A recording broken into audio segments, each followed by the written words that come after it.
Xavier, au lendemain du 7 juin, le PS et les MR pourraient ne plus se fréquenter du tout?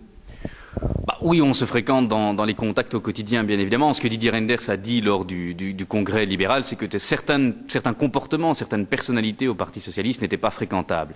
Et effectivement, je pense qu'au lendemain des élections, le choix est clair. C'est une majorité soit avec le PS, soit avec le mouvement réformateur. Et si l'on veut changer les choses en Wallonie et à Bruxelles, il faut effectivement se passer du Parti socialiste. C'est un parti qui a été au pouvoir pendant de nombreuses années. Regardez le bilan à Bruxelles en ce qui concerne le chômage, en ce qui concerne l'enseignement en communauté française, le bilan est catastrophique. Et donc, si l'on veut effectivement rénover en profondeur nos régions, il faut se passer du Parti socialiste. Moi, j'ai été très frappé de voir d'ailleurs que le Parti socialiste était très présomptueux.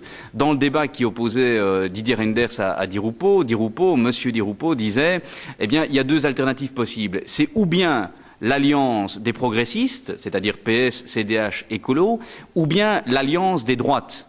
Alors c'est très curieux, puisque ça veut dire que le CDH et Écolo sont des partis soit de droite, soit de gauche, en fonction du fait qu'ils gouvernent ou non avec le Parti socialiste. C'est donc le Parti socialiste qui donne la couleur aux autres formations politiques.